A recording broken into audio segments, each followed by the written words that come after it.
थी रानी पद्मावती जिसने हजारों महिलाओं के साथ जलते हुए आग में अग्नि स्नान यानी आत्मदाह किया था। आज हम ज्ञान सागर के इस सेशन में इस बात पर चर्चा करेंगे कि इतिहास के पन्नों में दर्ज महासती रानी पद्मावती जिसने हजारों महिलाओं के साथ अपने सम्मान और अपने धर्म को बचाने के लिए एक जलती हुई विशाल अग्निकुंड में प्रवेश कर अपना आत्मदाह किया था। आखिर कौन थी रानी पद्मावती? रानी पद्मावती का पहचान क्या था? रानी पद्मावती सिंघल, जिसे हम आज श्रीलंका के नाम से जानते हैं, श्रीलंका यानी सिंघल के राजा गंधर्व सेन और उसकी रानी चंपावती की पुत्री थी रानी पद्मावती। यानी श्रीलंका के राजा गंधर्व सेन और उसकी रानी चंपावती की बेटी रानी पद्मावती थी। यानी रानी पद्मावती श्रीलंका की राजकुमारी थी। पद्मावती का विवाह चित्तौड़गढ़ के राजा रावल रतन सिंह के साथ हुआ था।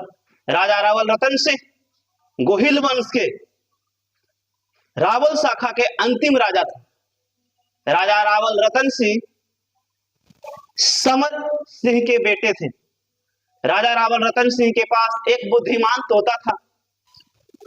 उस बुद्धिमान तोते से राजा रावल रतन सिंह ने रानी पद्मावती की सुंदरता के बारे में काफी कुछ सुन रखा था।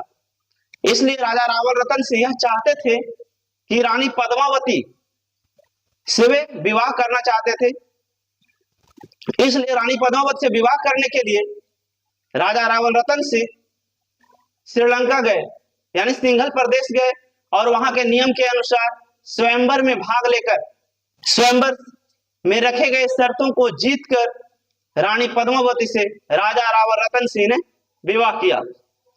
आखिर रानी पद्मावती का आत्मदाह और चित्तौड़गढ़ के पतन का कारण क्या था? तो कहानी इस प्रकार है, जैसा कि मलिक मोहम्मद जायसी का महाकाव्य, मलिक मोहम्मद जायसी द्वारा लिखित महाकाव्य पद्मावत में वर्णन है कि रानी पद्मावती की सुंदरता का वर्णन मलिक मोहम्मद जायसी के पद्मावत में किया गया है। इस कहानी या इस महाकाव्य के अनुसार चित्तौड़गढ़ के राजा रावल रतन सिंह के दरबार में राघव चेतन नाम का एक ब्राह्मण रहता था। जो राघव चेतन जो ब्राह्मण था वो राजा रावल रतन सिंह के गुरु और संगीतकार के पद पर उनके यहाँ काम करता था। राजा राघव चेतन यानी जो ब्राह्मण था उसका व्यवहार रानी पद्मावती के साथ अच्छा नहीं था। राघव चेतन रानी पद्मावती की सुंदरता से भी काफी प्रभावित था। राघव चेतन की इस व्यवहार के कारण चित्तौड़गढ़ के राजा रावल रतन सिंह राघव चेतन को अपमानित करके अपने दरबार से बाहर निकाल दिया। इस अपमान से राघव चेतन नाराज होकर उसने कसम खाई कि जब तक मैं तुम्हारी रानी को तुमसे छीन न लूं तथा तुम्हारे इस बड़े राज्य को बर्बाद न कर दूं, मैं अपना चेहरा नहीं दिखाऊंगा या मैं वापस लौटकर नहीं आऊंगा। यह कहकर राघव चेतन राज दरबार से निकल गया और वह दिल्ली के क्रूर शासक, आक्रमणकारी, बलात्कारी राजा अलाउद्दीन खिलजी से मिला। राघव चेतन से अलाउद्दीन खिलजी रानी पद्मावती की सुंदरता के बारे में जैसे ही सुना, राघव चेतन ने कुछ बढ़ा चढ़ाकर भी अलाउद्दीन खिलजी को बताया कि रानी पद्मावती जो इतना सुंदर है, इतना नायाब है कि दुनिया में उसके जैसा कोई नहीं है। तो अलाउद्दीन खिलजी ने कहा कि दुनिया के सारे नायाब चीजों पर सिर्फ और सिर्फ यानी दुनिया के सभी खूबसूरत चीजों पर सिर्फ और सिर्फ मेरा ही हक है।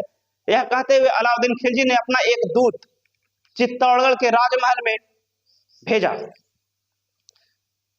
अलाउद्दीन खिलजी द्वारा भेजे गए दूत ने जब चित्तौड़गढ़ के राजा रावल रतन सिंह से मिले तो दूत ने अपना काम किया। दूत ने बोला राजा से कि महाराज, दिल्ली के जो राजा हैं अलाउद्दीन खिलजी, आपके लिए एक संदेश भिजवाए हैं कि या तो अपनी पत्नी रानी पद्मावती को दिल्ली के राजा अलाउद्दीन खिलजी को सौंप दे या उनसे युद्ध करे। यह बात जैसे ही राजा रावल रतन सिंह ने सुना, उनका जो राजपूताना खून था खौल गया कि कैसे एक विदेशी मुझे ललकार सकता है। उन्होंने बोला, मैंने राजा रावल रतन सिंह ने बोला कि ठीक है, मैं युद्ध के लिए तैयार हूं। अपने राजा को यानी अलाउद्दीन खिलजी को जाकर कह दो कि चित्तौड़गढ़ के राजा राजपूत शासक राजा रावल रतन सिंह युद्ध के लिए तैयार है। दूत वहां से अपने राजा अलाउद्दीन खिलजी के पास गया।